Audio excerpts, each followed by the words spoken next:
terhadap koreksi agamanya. Ayat berikutnya, siapakah Isa dalam perspektif Islam? Karena kalau kita bilang Isa, mereka bilang Jesus. Padahal Isa not Jesus. Karena yang disalib itu bukan Jesus. Wa ma qataluhu wa ma salabuhu. Mereka tidak membunuhnya dan tidak menyalibnya. Di mana disalib? Di Bukit Golgota. Golgota itu artinya tengkorak. Dulu Bukit Golgota tempat menyalib para penjahat. Disitulah ketika disalib, menurut pengakuan Kristen yang disalib adalah Yesus Kristus. Eli, Eli, lama sabachthani. Tuhan, Tuhan, kenapa engkau tinggalkan aku? Berarti Yesus bukan Tuhan. Kalau dia Tuhan, teriak Tuhan yang mana?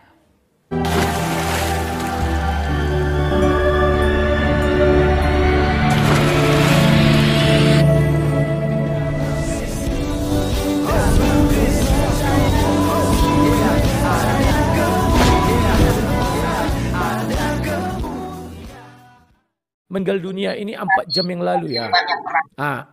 Jenazah disemayamkan di rumah dakwah Ustadz Musyir Tumorang, perumahan Taman Wisma Asri, Jalan Borneo 3 ya. Ini semua bibliografi ya. Kalian bisa lihat ini Musyir Tumorang banyak di sini ya. Kita lihat dulu beritanya. Biasanya nanti akan muncul informasi berikutnya itu video-video dia meninggal. Tapi kayaknya dia kurang terkenal daripada Yahya Walonia. Biasanya itu akan cepat tersiar. Innalillahi Ustadz Musyir Tumorang meninggal dunia. NTV News ID Jakarta. Kabar duka datang dari salah satu pendakwah ternama asal Indonesia. Ustadz Musyir Tumorang meninggal dunia. Oh, dia meninggal pas Zakir naik ke Indonesia ya. Itu juga membuat kaget para jamaah yang dikenal sosok yang sederhana.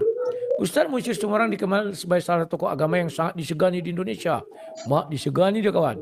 Ia terkenal lewat dakwahnya mengedepankan nilai-nilai inklusif dan kasih sayang dalam penyampaian ajaran Islam. Ia lahir di kota Yogyakarta 1954, merupakan putra dari pasangan Kiai Haji Saifuddin. Wow, ya. Rupanya dia Islam sejak lahir. Kok ada orang bilang dia murtadin ya? Coba dulu, gimana sih kawan ini dia kan? Benar ini ya? Iya ini dia.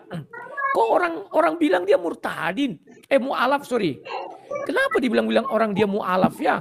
Ternyata ayah ibunya Saifuddin dan KH Saniyah sama-sama Islam sejak lahirnya dia ya. Waduh, selama ini kita beranggapan banyak orang kayak Sinandar ya. Beranggapan kayak Sinandar. Nandar selalu bilang bahwa dia mu'alaf. Padahal Nandar itu tidak pernah mu'alaf kawan. Pembohong. Nah, Musyir Tumorang juga dikira orang mu'alaf ya. Dari dulu saya dengarnya gitu. Apa karena ada nama Tumorangnya ya? Padahal menurut berita ini ayah ibunya Kiai Haji kawan. Berarti selama ini kita dapat info yang clear ya. Sejak usia belia, ia telah menunjukkan minat yang besar terhadap ilmu keislaman serta aktif dalam berbagai kegiatan sosial. Atas kabar tersebut membuat netizen ramai-ramai mendoakan yang terbaik untuk Ustadz memiliki darah Batak ini. Oh, ya. Kita juga mendoakan yang terbaik bagi Musyir Tumorang ya, agar dia dapat bidadari 72. Nanti dibantah lagi sama siapa? Siapa namanya itu? Tasik ngaji dibilangnya nggak ada itu. Itu hanya untuk dakwah. Nanti jadi kecele lagi kita kayak si Yahya Walonia, kita doakan dia biar dapat 72 bidadari. Nanti dibantah Tasik ngaji. Terus saya ditelepon. Oi, wow, kami bertemu dengan kau. Kan lawak kawan. Masa nggak bisa kita ucapkan, kita doakan yang terbaik agar dia dapat 72 bidadari. Kalau sudah dapat bidadari artinya dia masuk surga. Masa mendoakan orang masuk surga nggak bisa? Tapi hal terbaru ini yang ku ketahui kawan. Selama ini menurut kabar yang beredar, dia tuh mu'alaf. Ternyata enggak tuh. Mana yang benar ya? Karena orang selalu bilang, wah dia khotbah, dia berasal dari pendeta, bapaknya pendeta, ibunya pendeta. Pernah kalian dengar gitu enggak ya?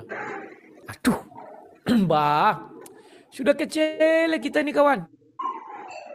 Salam alaikum bismillah Yeshua HaMashiach. Teman-teman sekalian, itulah kabar yang kita sudah dengarkan ya dari Bung Rudi Yohanes. Teman-teman sekalian, jelas bahwa berita memberitahukan bahwa Musyir Tumorang ini benar-benar sudah meninggal dunia. Dan tentu hal ini tidak menjadi viral ya, karena dia tidak seviral Yahya Waloni ya.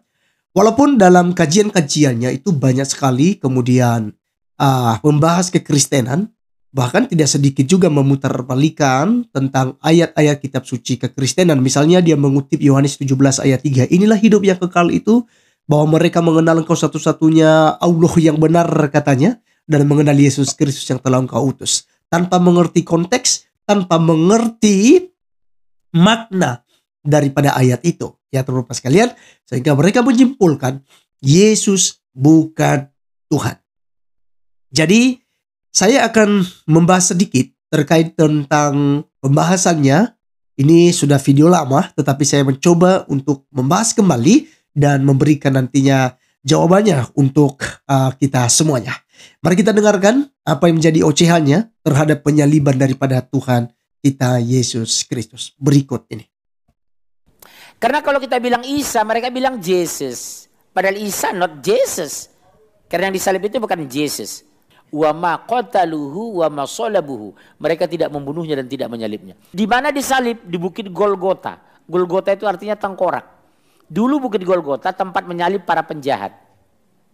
Disitulah ketika disalib, menurut pengakuan Kristen yang disalib adalah Yesus Kristus. Eli, Eli lama sabachthani. Tuhan, Tuhan, kenapa engkau tinggalkan aku? Berarti Yesus bukan Tuhan. Kalau dia Tuhan, teriak Tuhan yang mana?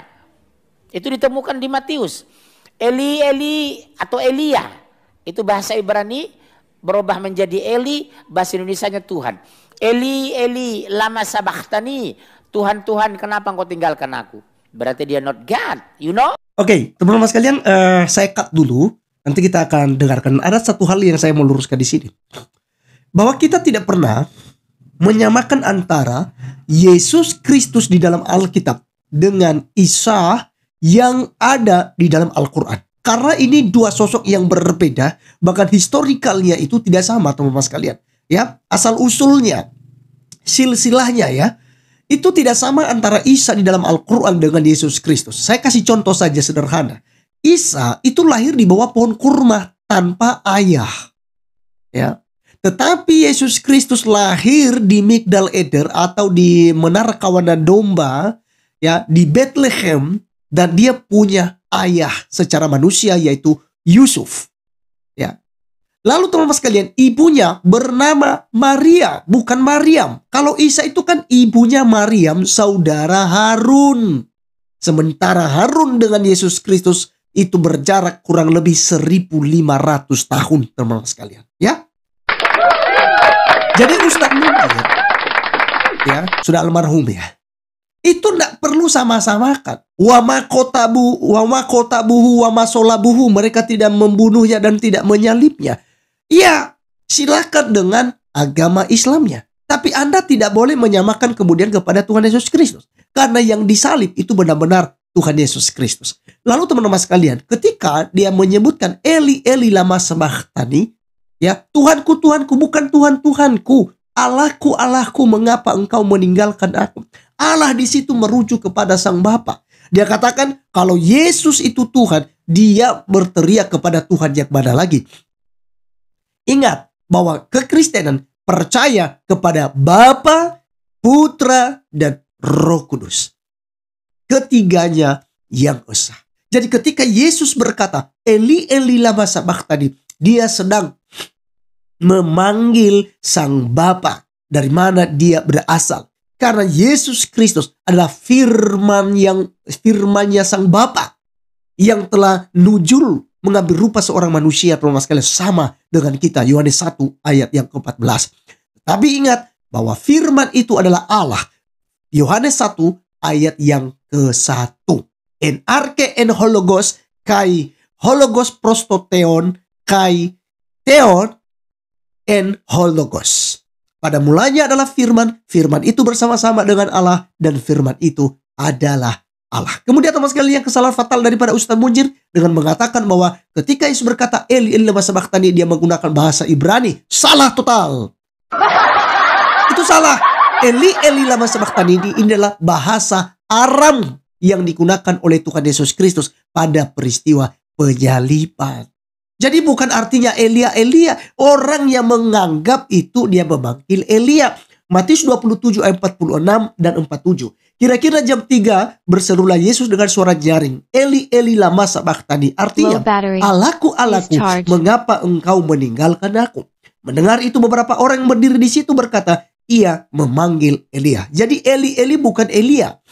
Tapi Allahku, mengapa engkau meninggalkan aku? Itu di dalam bahasa Arab. Ya, baik teman-teman sekalian, itu kesalahan fatal daripada almarhum Munjir Situmorang, dan kita akan teruskan yang berikut ini. Iya, terus. Dia Isa berkata, sesungguhnya aku hamba Allah. Dia memberiku kitab Injil dan dia menjadikan aku seorang nabi. Kelar kan? Klarifikasi Isa dalam Al-Quran. Ana Abdullah, atani al-kitab wa ja'alani nabiyya. Aku ini hamba Allah, memberikan aku kitab suci Injil dan menjadikan seorang nabi. Berarti kelar Al-Quran, Isa al-Masih seorang nabi. Enak kan bahasanya? Ilmiah kan, Pak? Oke, teman-teman sekalian, di bagian kedua ini kita akan menanggapi kembali ya. Dia mengatakan bahwa Isa itu ya, dia klarifikasi di Al-Quran bahwa dia bukan Tuhan. Dia itu hanyalah utusan, diberikan kitab Injil dan dijadikan seorang nabi. Teman-teman sekalian, kita tidak protes dalam hal itu. Silakan saja kalau Nabi Isa yang dibahas. Tetapi ketika dihubungkan dengan Tuhan Yesus Kristus, maka kita punya hak jawab. Karena Yesus Kristus tidak sama dengan Isa mereka. Jadi, Ustaz Munjir melakukan kesalahan yang sangat fatal sekali dengan menghubung-hubungkan antara Isa di Al-Quran dengan Yesus Kristus di dalam Alkitab. Ya. Nah, jadi teman-teman sekalian, Yesus tidak pernah diberikan kitab Injil karena Injil itu adalah berita tentang keselamatan. Berita kabar baik bahwa Yesus Kristus telah datang ke dunia. Dia telah menebus manusia, menyelamatkan kita dari hukuman dosa. Dia mati di salib, tetapi dia bangkit pada hari yang ketiga sesuai dengan kitab suci. Dan dia kembali ke sorga menyediakan tempat bagi saya dan teman-teman semua. Sehingga ketika kelak dia akan datang kembali untuk menjemput kita supaya kita bisa bersama-sama dengan dia di dalam kerajaannya. Baik teman-teman sekalian, demikianlah video kali ini. Sekali lagi di akhir video ini saya menyampaikan selamat untuk Ustaz Munjir yang sudah meninggal, dan tentu dia akan mendapatkan 72 bidadari sesuai dengan keimanan dari ibadah sendiri terhadap Islam. Tuhan Yesus memberkati teman-teman sekalian. Sampai ketemu di video berikutnya. God bless you all. Shalom.